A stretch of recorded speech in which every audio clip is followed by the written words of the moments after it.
Joe Biden, Jen Psaki, and the media refuse to denounce the historic Supreme Court leak. When it comes to the border crisis, the American people clearly take a different stand than the White House. Plus, another study reveals the harm caused by lockdowns on children. All that and more. I'm Bobby Eberle. This is a 13-minute news hour. God bless the United States of America.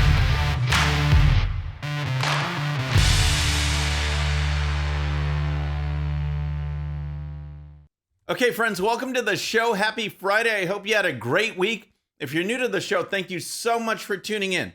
We're going to start with the fact that I've been gone for a while thanks to the man keeping me down. That's right. The thought police at YouTube determined that one of my videos violated their community guidelines on COVID. Basically, I was kicked off YouTube for several weeks for supposedly spreading COVID misinformation. It's just ridiculous, of course, because anyone who has watched this show in the past knows that I deal in data, facts, and the science. All three of those are areas that the Democrats and media talk about, but conveniently never actually follow. But I'm back now, so let's get on with the show. We're going to lead with Jen Psaki, Joe Biden, and the radical left, who are showing that this era of inclusion and tolerance that the media talked about as Biden was being sworn in as president is 100% false. Biden never misses an opportunity to divide this country. He has called voter ID advocates supporters of Jim Crow. He has called people who want to keep the filibuster domestic enemies. And now we have this historic, unprecedented leak of a Supreme Court draft opinion, and Biden is using that issue to once again go on the attack and label Americans as extremists. Here's Biden. Because this MAGA crowd is really the most extreme political organization that's existed in American history, in recent American history. Yep, that's the media's great uniter. Funny how with so many people hurt and killed during the BLM riots, with billions of dollars in property damage and businesses being wiped out and destroyed, that Biden, the Democrats, and the media said nothing. Now, it appears to be open season on Supreme Court justices, and instead of condemning not only the leak, but the threats against the Supreme Court justices, Biden is stirring things up, and his comments are just the beginning. Pro-choice activists are planning protests in churches on Mother's Day and are preparing visits to Supreme Court justices' homes next week to express anger over an anticipated ruling overturning legalized abortion. The activist group Ruth Sent Us, named for the late liberal Justice Ruth Bader Ginsburg, is challenging people to protest inside a Catholic church on Sunday, and it published a map purporting to show Republican-appointed justices' homes for a Walk by Wednesday demonstration. That's right, the addresses of the Supreme Court justices are being spread around left-wing cyberspace in an effort to intimidate these justices into changing the proposed ruling in the leaked draft. More on that intimidation in a bit, but when asked about the leak and whether it should be condemned, Jen Psaki said this. Again, because I think what is happening here and what we think is happening here is there is an effort to distract from what the actual issue here, which is the fundamental rights. I don't think they're at the same level. We don't think they're at the same level. So they're not at the same level, but would you agree that it's still worthy of condemnation? Well, look, I think there has been a call for an investigation by leaders of the Supreme Court. Decisions on that and how it will be pursued will be made by the Department of Justice and others. And that's certainly their space and right to make that decision in government. That's how government is set up. Unreal. She won't even answer the question. Biden, Psaki, and others in the White House acknowledge the leak is unprecedented, but they won't condemn it. Then Psaki added this. And what we've also seen, Peter, is many Republicans who are trying to overturn a woman's fundamental rights try to make this about the leak. This is not about the leak. This is about women's health care and women having access to health care and making choices with their doctors. And we are working to not allow that to be the distraction. Who would have ever thought that the taking of an innocent human life would be described by some as women's health care? It's just outrageous, but that's just the leak. Psaki was also asked about the protest planned outside the homes of the Supreme Court justices. Here's that exchange. Do you think the progressive activists that are now planning protests outside some of the justices' houses are extreme. Peaceful protest? No, peaceful protest is not extreme. Some of these justices have young kids. Their neighbors are not all public figures. So would the president think about waiving off activists that want to go into residential neighborhoods in Virginia and Maryland? Peter, look, I think our view here is that peaceful protest, there's a long history in the United States and the country of that. Doxing apparently is okay. Intimidation in neighborhoods is apparently okay. Leaking a draft ruling from the Supreme Court is apparently okay. Everything is okay according to Biden and Psaki as long as it advances the left-wing agenda. And here's the thing. The justices are supposed to rule on the Constitution.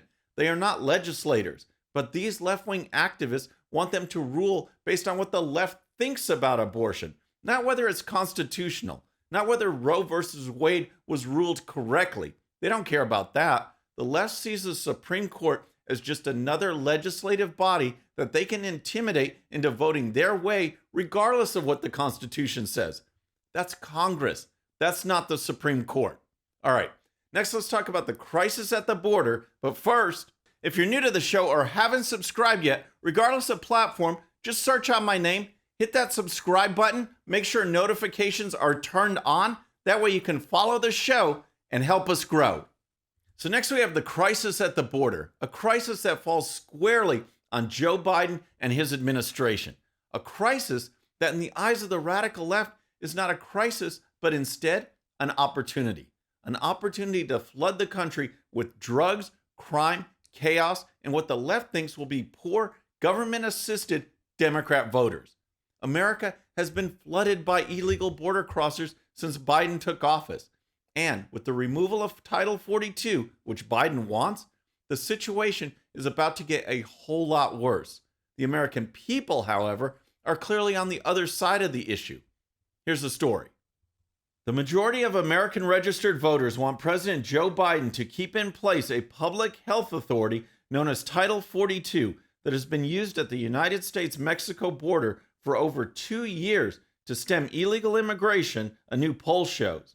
The Centers for Disease Control and Prevention announced weeks ago that President Joe Biden's administration would end Title 42 on May 23rd.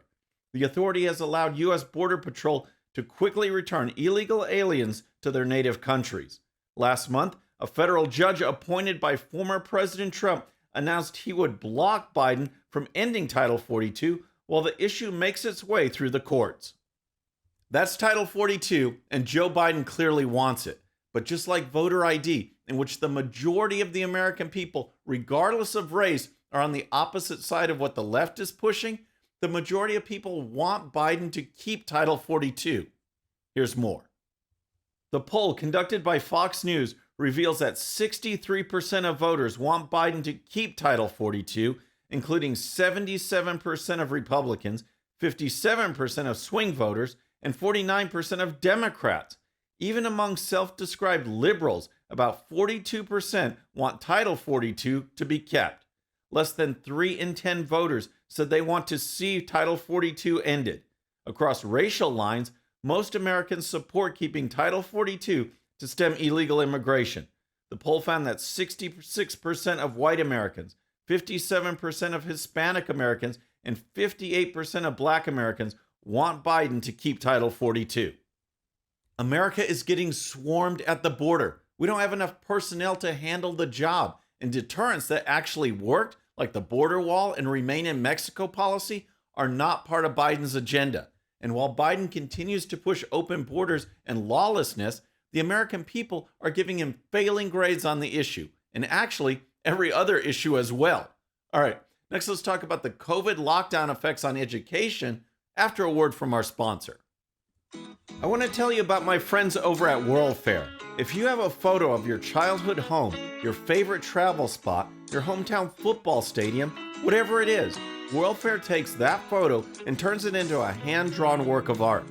These sketches make great gifts, moving announcement cards, invitations, and more. So many possibilities that World Fair can do for you. And all you need is a photo. Just use the link in the description and use coupon code BOBBY13 for 10% off your next purchase. Okay, so now that America is moving on from COVID, despite the best efforts from Democrats, media, and big tech, a number of studies are coming out related to policies such as the COVID lockdowns. Now, many of these studies are revealing what we already knew more than a year ago, actually almost 2 years ago, but an interesting one has been released from Harvard, which really puts the radical left in an even worse light, as they are fixated on sexualizing children and promoting racial division and shutting parents out of the process. These same leftists were also the ones pushing lockdowns and remote learning, which put children at a severe disadvantage compared to areas around the country that stayed open. Here's a story. Students that were forced into remote learning due to school closures experienced significant learning loss, which hurt poor and minority students the most, according to a study conducted by researchers at Harvard's Center for Education Policy Research. The study looked at the consequences of K-12 hybrid and remote learning over a period of 2 years, starting in the fall of 2019, and found that students who were in person for the majority of the 2020-2021 school year on average lost about 20% of a year's worth of math learning, while students who were learning remotely suffered a 50% loss of a year's worth of math learning in the same time period. You know what those on the woke radical left are probably thinking? Who cares? It's only math. I mean, who needs math? These left-wing teachers and school board members only seem concerned about indoctrinating kids and teaching them how to be future Antifa members than teaching them something useful like math. It's just nuts. Here's more. Students in major cities and blue states were more likely to be forced into remote learning due to Democrat politicians who push lockdowns and school closures. Teachers' unions also lobbied extensively for remote learning throughout the pandemic. Cecily Myert-Cruz, the head of Los Angeles' largest teachers' union, denied that lockdowns and remote learning harm students, claiming there is no such thing as learning loss. Our kids didn't lose anything, she claimed in an August 2021 interview. It's okay that our babies may not have learned all their timetables. They learned resilience. They learned survival. They learned critical thinking skills. I think she means critical race theory thinking skills. And unless she's talking about some special lesson in how to read a clock, it's times tables, not timetables.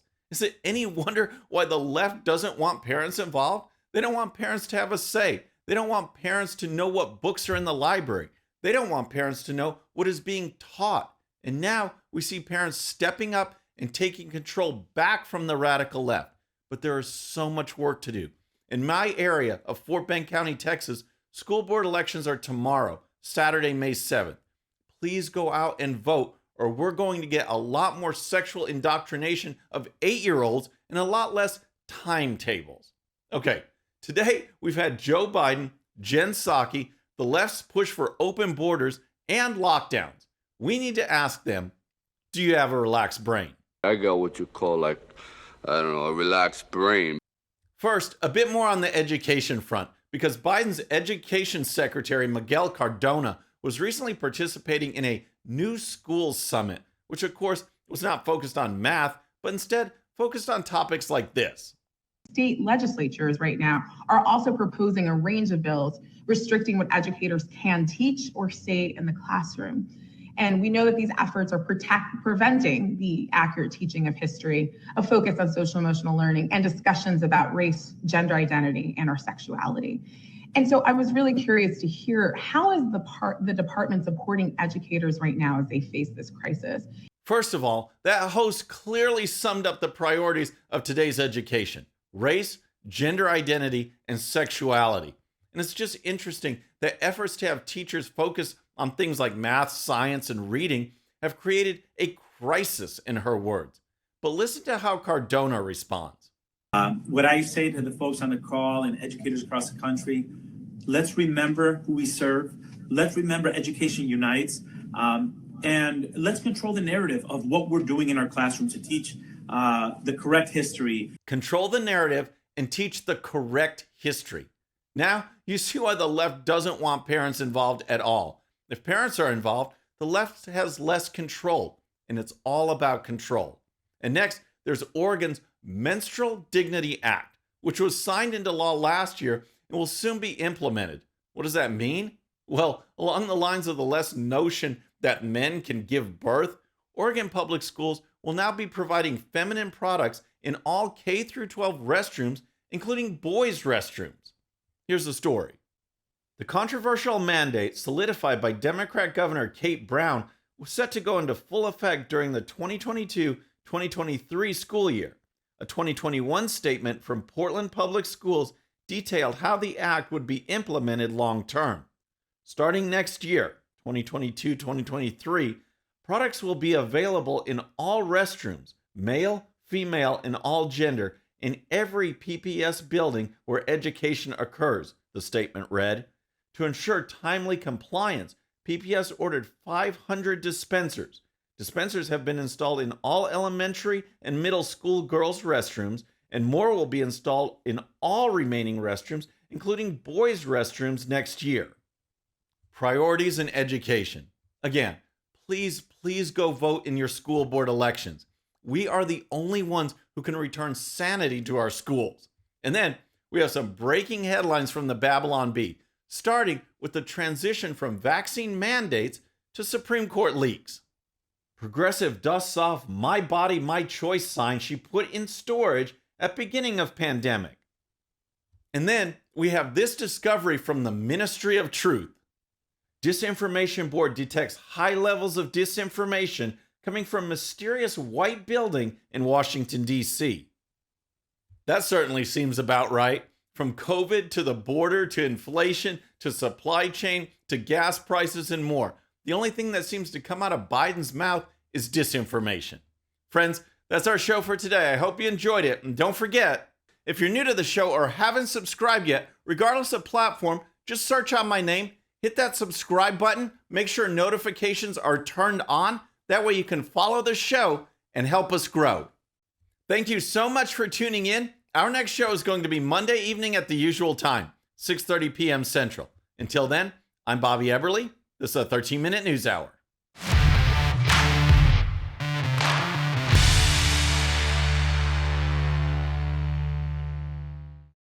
All right, friends, thanks again for tuning in. I really appreciate it. And before you go, please hit that subscribe button above. Once you do, tell your friends, share it, spread the word about the 13-minute news hour so we can keep growing.